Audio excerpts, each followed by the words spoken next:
Hello नमस्कार दोस्तों, कैसे हैं आप सब। स्वागत है आपका अपने YouTube channel target GS classes पर। दोस्तों आज हम चर्चा करेंगे संविधान के कुछ महत्वपूर्ण क्वेश्चंस के बारे में, जो कि आने वाली एसएससी, रेलवे तथा समूह की कुछ परीक्षाओं के संदर्भ में अति महत्वपूर्ण है। तो आइए दोस्तों शुरू करते हैं आज का पहला क्वेश्चन।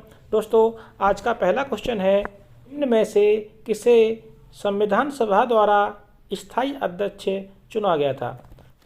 दोस्त डॉक्टर राजेंद्र प्रसाद, डॉक्टर भीमराव अंबेडकर, सरदार वल्लभ भाई पटेल, महात्मा गांधी। तो दोस्तों बताइए इसका सही आंसर क्या होगा। दोस्तों इसका सही आंसर है डॉक्टर राजेंद्र प्रसाद। दोस्तों डॉक्टर राजेंद्र प्रसाद को 11 दिसंबर 1946 ईस्वी को संविधान सभा द्वारा स्थायी अध्यक्ष चुना गया था। तो दोस्तों चलते हैं अपने अगले क्वेश्चन नंबर 2 पर। दोस्तों निम्न में से किसने संविधान सभा के प्रारूप समिति के अध्यक्ष के तौर पर कार्य किया था।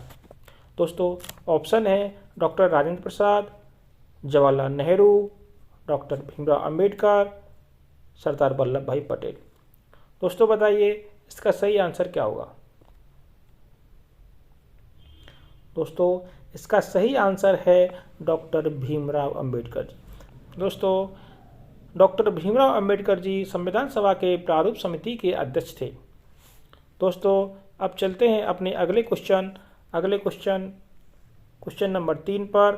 क्वेश्चन नंबर 3 है दोस्तों, निम्न में से कौन संविधान सभा की प्रारूप समिति के अध्यक्ष नहीं थे। ऑप्शन है दोस्तों के.एम. मुंशी, एम. गोपाल स्वामी अयंगर, आल्लादी कृष्णा स्वामी या ऑप्शन सरदार वल्लभ भाई पटेल। दोस्तों बताइए इसका सही आंसर क्या होगा। दोस्तों इसका सही आंसर है ऑप्शन सरदार वल्लभ भाई पटेल। दोस्तों सरदार वल्लभ भाई पटेल जी संविधान सभा की प्रारूप समिति के सदस्य नहीं थे। दोस्तों सरदार वल्लभ भाई पटेल प्रारूप समिति के सदस्य नहीं थे, ये मौलिक अधिकार समिति के अध्यक्ष थे। तो दोस्तों इस प्रकार हमारा सही आंसर हो गया सरदार वल्लभ भाई पटेल। दोस्तों अब चलते हैं अपने अगले क्वेश्चन नंबर 4 पर। दोस्तों क्वेश्चन नंबर 4 है दोस्तों, संविधान सभा की पहली बैठक कब हुई थी। बताइए दोस्तों संविधान सभा की पहली बैठक कब हुई थी। 9 दिसंबर 1946, 9 दिसंबर 1947, 9 दिसंबर 1948 या फिर 11 दिसंबर 1946। बताइए दोस्तों इसका सही आंसर क्या होगा। दोस्तों इसका सही आंसर है 9 दिसंबर 1946।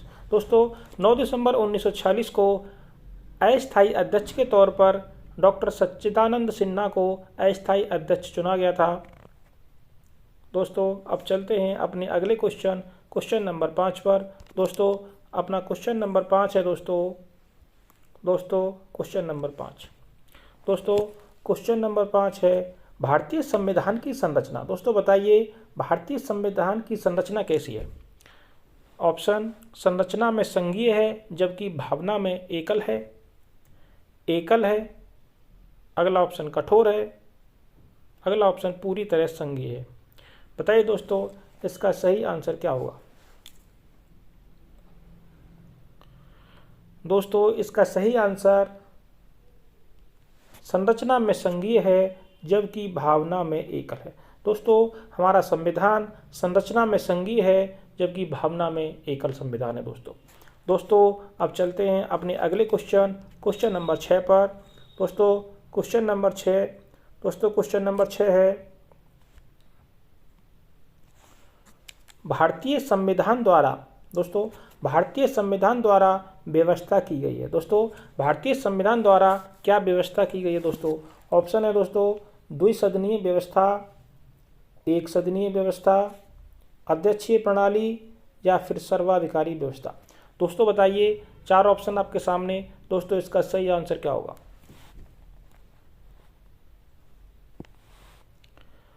दोस्तों इसका सही आंसर है द्विसदनीय व्यवस्था। अब दोस्तों चलते हैं अपने अगले क्वेश्चन नंबर 7 पर। क्वेश्चन नंबर 7 दोस्तों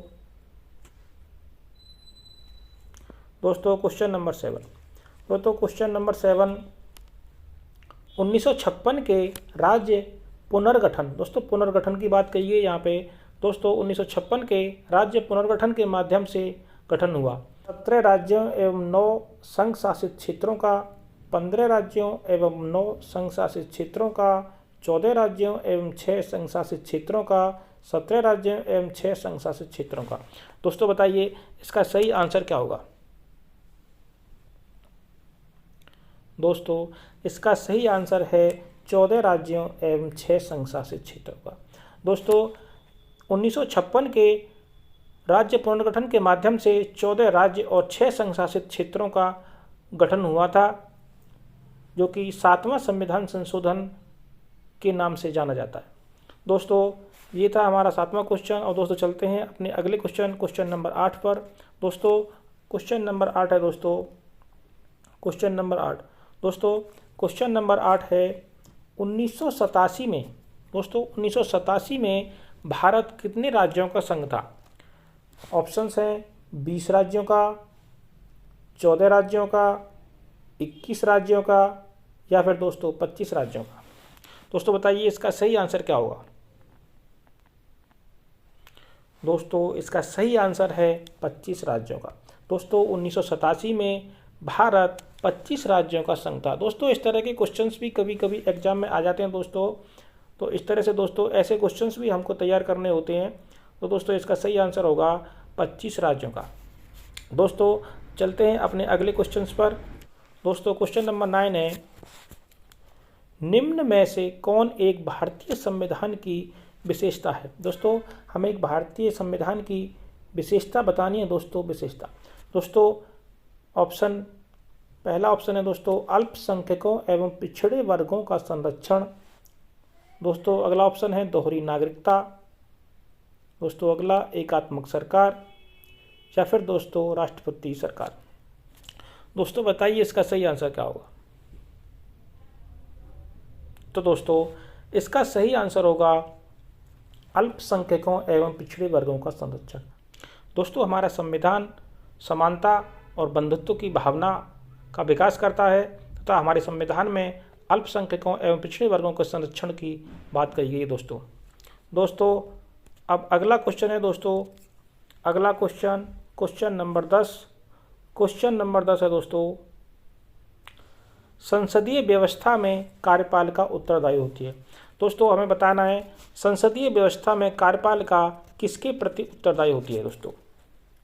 तो दोस्तों ऑप्शन पहला दोस्तों प्रत्यक्ष तौर पर लोगों के प्रति, विधायिका के प्रति, न्यायपालिका के प्रति, या इनमें से कोई नहीं। दोस्तों बताइए इसका सही आंसर क्या होगा। दोस्तों इसका सही आंसर है विधायिका के प्रति। दोस्तों संसदीय व्यवस्था में कार्यपालिका विधायिका के प्रति उत्तरदायी होती है। तो दोस्तों अब चलते हैं अपने अगले क्वेश्चंस पर। दोस्तों 11 है दोस्तों, भारतीय संविधान की कौन सी व्यवस्था अमेरिका के संविधान से ली गई है। दोस्तों हमें बताना है कि अमेरिका के संविधान से क्या लिया गया है। दोस्तों ऑप्शन है दोस्तों विधि का शासन, अगला ऑप्शन दोस्तों मूल अधिकार, दोस्तों अगला ऑप्शन राजनीति निर्देशक तत्व, अगला ऑप्शन दोस्तों दृढ़ संवैधानिक व्यवस्था। दोस्तों बताइए इसका सही आंसर क्या होगा।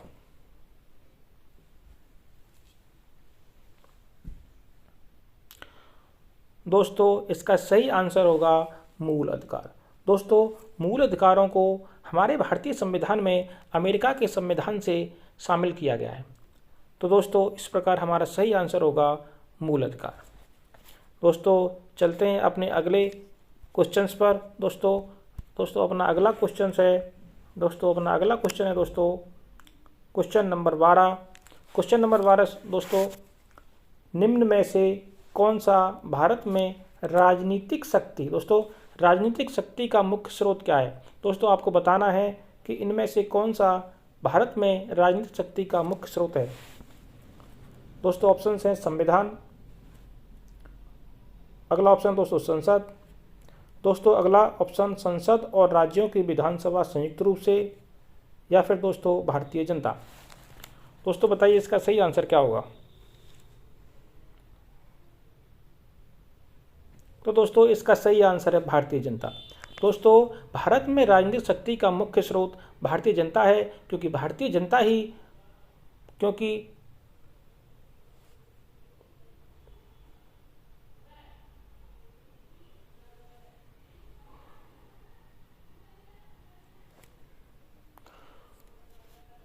तो दोस्तों चलते हैं अपने अगले क्वेश्चंस पर।